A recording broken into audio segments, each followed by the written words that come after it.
This safe, orderly reduction, the Secretary of Defense has directed the Department to position temporary enabling capabilities to ensure the safety and security of U.S. and partner civilian personnel. I'm going to break this down for you just real quick. The first movement will consist of 3 infantry battalions that are currently in the Central Command area of responsibility. They will move to Hamid Karzai International Airport in Kabul within the next 24 to 48 hours.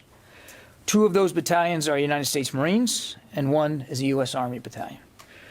The next movement will consist of a joint U.S. Army Air Force support element of around 1,000 personnel to facilitate the processing of SIV applicants. Initial elements of this movement, of this element, will arrive in Qatar in the coming days.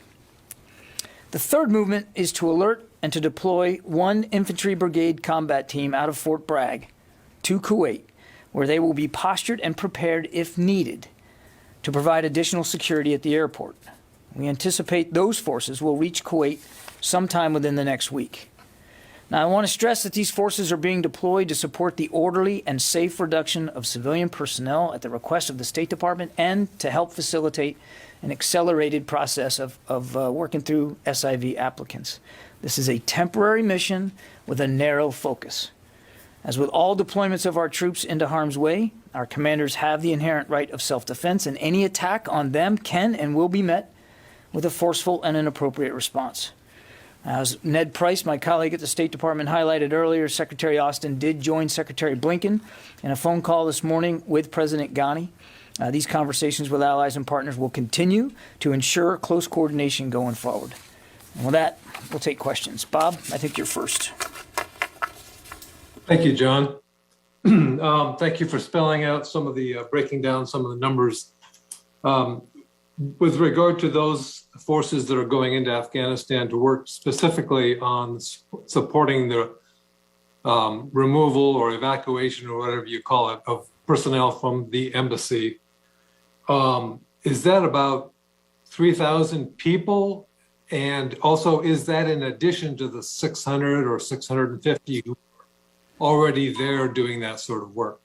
Yes, Bob. Those 3 infantry battalions will comprise approximately 3,000 personnel, and they will be in addition to those troops that are already in Kabul as we conduct, as you know, in the process of conducting our drawdown. So we still have more than 650 troops in Kabul right now. These 3,000 will join them there.